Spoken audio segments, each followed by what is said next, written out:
ہوتی تھی اس میں، اس وجہ سے۔ افسانے آپ لکھتے ہیں تو ظاہر افسانے پڑھتے بھی ہوں گے، کون سے ایسے افسانہ نگار، افسانہ نویس جن کے افسانے پڑھنا آپ زیادہ پسند کرتے ہیں؟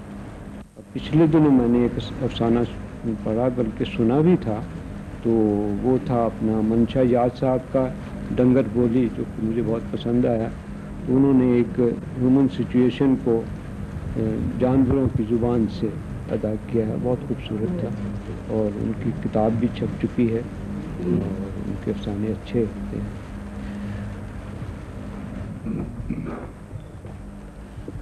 انور علی صاحب کے پسندیدہ افسانہ نگار اپنی بند مٹھی میں جگنو لے کر تشریف لاتے ہیں، جناب منشا یاد۔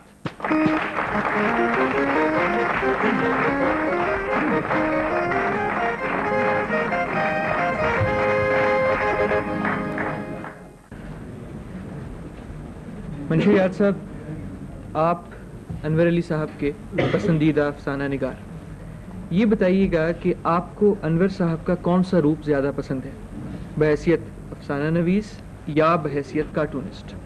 ویسے مجھے تو ان کے دونوں روپ پسند ہیں، اس لیے کہ ان کے بہت سارے ایسے کارٹون ہیں جن میں کہانی یا افسانہ موجود ہوتا ہے، اور ان کے افسانوں میں تو جگہ جگہ ہمیں کارٹون نظر آتے ہیں، اور وہ جو مزاح اور طنز اور وہ وٹ جو ان کے اندر ہے، ایک فنکار کے اندر، اس کا اظہار ہمیں افسانوں میں بھی ملتا ہے اسی طرح۔ تو اس لیے میں سمجھتا ہوں کہ یہ ایک اچھے افسانہ نگار بھی ہیں، اور میری خواہش ہے کہ یہ افسانے بلکہ زیادہ لکھیں، کیونکہ اس میں اور بھی بہت ساری چیزیں جو ہیں، بہت ساری خوبیاں اور بھی ان کی اجاگر ہوئی ہیں اس میں۔ یہ فرمائیے گا کہ آج کل اخبار تو کوئی پڑھتا نہیں ہے، جی، سرخیاں دیکھیں یا انور صاحب کا کارٹون دیکھ لیا اور اخبار رکھ دیا سائٹ پہ، تو اس قسم کے ماحول میں آپ کے خیال میں، آپ کی رائے میں افسانے کا مستقبل ہے؟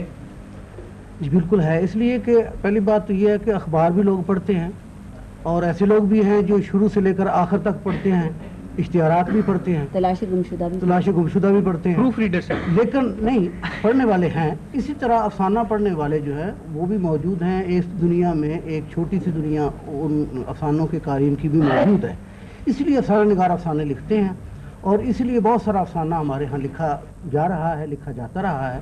اور میں یہ سمجھتا ہوں کہ اب تو جیسے جیسے کوئی معاشرہ، کوئی جو سماج ہے وہ آگے بڑھتا ہے اور وہ امیر ہوتا ہے، اس کی زبان زیادہ جب پھیلتی ہے، تو اس میں فکشن یا افسانہ، ناول، ڈرامہ، یہ اس میں زیادہ تعداد میں لکھا جاتا ہے، اور زیادہ اس کا مرتبہ جو ہے بلند ہوتا جاتا ہے۔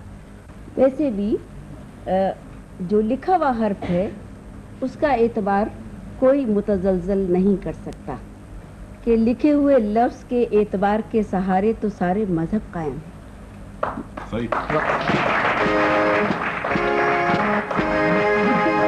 کے سہارے تو ساری تاریخ ہے، اور لکھا ہوا لفظ ہے جو آپ کو زندگی عطا کرتا ہے۔ باقی جتنے فنون جو ترقی ہے، اگر آپ اسے حرف عطا نہیں کریں گے تو وہ عطائی رہ جائے گی، علم نہیں بنے گی۔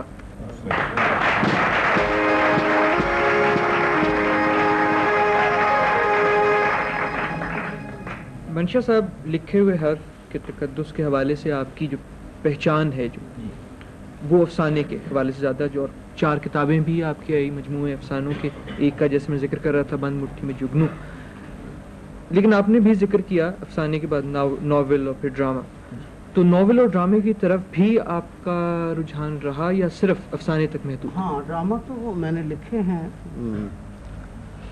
پنجابی میں بھی اور اردو میں بھی، اور ناول جو ہے وہ میں لکھ رہا ہوں 2-1 سال سے۔ ڈرامہ ٹیلی ویژن کے لیے لکھا؟ جی، ٹیلی ویژن۔ یہ بتائیے گا کہ کیا ڈرامے کا مستقبل اب صرف ٹیلی ویژن سٹیج تک ہی محدود ہو کے رہ گیا؟ بظاہر تو ایسا لگتا ہے، لیکن ایسا نہیں ہے، اس لیے کہ اور بھی اس کے ہیں، مثلا تھیٹر ہے اور ریڈیو ہے، ریڈیو پر بڑا اس وقت بھی بڑا تبارہ جو ہے لکھا جا رہا ہے ڈرامہ جو ہے۔ اس کے علاوہ جو مثلا انارکلی کی روایت آپ کے پاس ہے، کہ انارکلی لکھا گیا اور پڑھنے کے لیے لکھا گیا، اور اس کو بے شمار دفعہ کھیلا بھی گیا، لیکن ہمارے ہاں یہ روایت جو چونکہ نیشنل تھیٹر کی روایت نہیں ہے، اور جو ڈرامہ ہے لکھا ہوا پڑھنے کی روایت کم ہے، اس لیے وہ آگے سلسلہ زیادہ نہیں چلا اور ٹیلی ویژن تک محدود ہو کر رہ گیا ہے۔ لیکن میں یہ سمجھتا ہوں کہ آہستہ آہستہ ایسا ہوگا کہ لوگ جو ہیں وہ ڈرامہ لکھیں گے اور اسٹیج کے لیے بھی، ریڈیو پر کے لیے بھی زیادہ توجہ دیں گے. بہرحال ڈرامہ جو ہے وہ اور ناول، یہ دونوں فکشن کی بہت بڑی جو ہے اصناف ہیں اور ان کی اہمیت اپنی جگہ ہے. میں ایک سوال کرنا چاہتی ہوں منور سعید اور منشا شاد دونوں سے، کہ ہم جتنے بھی مسلم معاشروں کو دیکھتے ہیں اور پاکستانی اور یعنی اردو کے ادب اور معاشرے کو بھی دیکھتے ہیں، ہمارے یہاں تھیٹر اور ڈرامہ اس طرح پرورش اور پروان ہوتا ہوا نظر نہیں آیا جس طریقے سے یورپین کلچر میں، امریکن کلچر میں اور دوسری زبانوں کے ادب میں، روس میں سب جگہ نظر آتا ہے. کیا وجہ ہے؟ کیا ہم مکالمہ کرنے سے گریزاں ہیں، اسی لیے اچھا ڈرامہ پیدا نہیں ہوتا؟ منور صاحب. دیکھیے ڈرامہ فقرے سے فقرہ بولتا ہے، فقرے سے فقرہ بولتا ہے، صحیح، لیکن گفتگو نہیں ہوتی.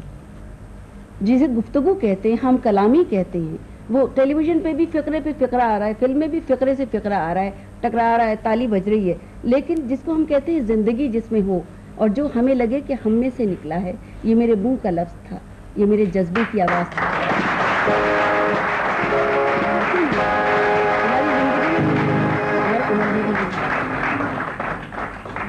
آپ صحیح فرما رہی ہیں. یعنی یہ ہمارے یعنی اس معاشرے میں ہی نہیں ہے ہم کلامی. اب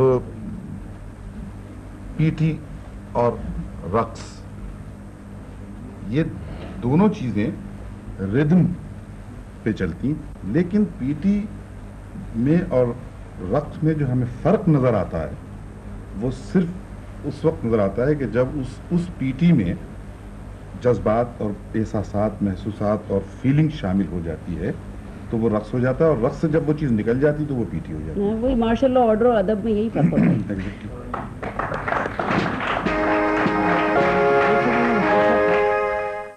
ڈرامہ تو ہمارے معاشرے میں مذہب کے حوالے سے آپ دیکھیں تو ناٹک جو تھا یا ریس جو تھا وہ ممنوع تھا یا اس کی روایت نہیں تھی، اور نیشنل تھیٹر کی تو بالکل ہمارے ہاں نہیں ہے. تو اب جب یہ ٹیلی ویژن آیا تو یہ ڈرامہ جو ہے سامنے آیا اور لوگ جو اس میں حصہ لینے لگے، تو یہ روایت چونکہ پرانی نہیں ہے تو اب اس میں کام ہوگا، لوگ اس میں آئیں گے اور اس میں جو ہے وہ اکادمیوں کی اور ایسے ادارے جو ہیں قائم کرنے کی ضرورت ہے جو سکھائیں ایسا. کشور نائک صاحب، یہی بات آگے بڑھاتے ہوئے، کیا کوئی بھی فن، شاعری ہو یا اداکاری ہو، افسانہ نگاری ہو، سیکھا یا سکھایا جا سکتا ہے؟ دیکھیے یہ بہت آپ نے اچھا سوال کیا اور شکر ہے کہ آپ نے یہ سوال کیا، کیونکہ ہمارے ہاں دو چیزیں ہیں جن کو کہ ہم لوگوں نے اللہ کی طرف سے دین سمجھ لیا ہے. صرف ہمارے ملک میں یہ احساس ہے. ادب لکھنے والا اور جس میں تمام فنون شامل ہیں، ہم سمجھتے ہیں یہ پیدائشی ہوتا ہے، پیدائشی بس صحیح کہ ایک ایلیمنٹ ہوتا ہے، لیکن ساری دنیا کی زبانوں اور ادب اور یونیورسٹیوں میں یہ ہے کہ ایک ادیب اس وقت ادیب بنتا ہے جب وہ اپنے ملک کا ادب، بین الاقوامی ادب اور جو زبان وہ استعمال کر رہا ہے، جو اس کے ٹولز ہیں، اس کے بارے میں باقاعدہ تربیت لے، پڑھے، علم حاصل کرے، ڈگری لے، پھر وہ ادیب ہونے کا حقدار کہ اب لکھے. ہمارے ہاں تو اپنے آپ کو ہم ان پڑھ ہو کے ادیب کہلانے پہ بڑا فخر محسوس کرتے ہیں، اور صفحے اول کے تو ہم سبھی ہوتے ہیں، اس لیے اس میں تو کوئی مسئلہ ہی نہیں ہے. اسی طریقے سے ہمارے ساتھ یہ ہے کہ شکل ٹیلی ویژن پہ آنے کے مطابق اچھی ہو تو ہم بڑے اداکار ہیں.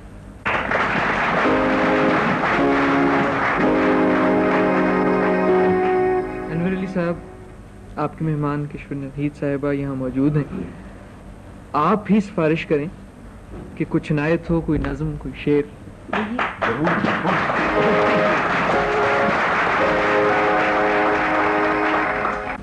ایک نظم اجازت دیجیے تو پیش کرتی ہوں. عنوان ہے ابھی موسم نہیں بدلا.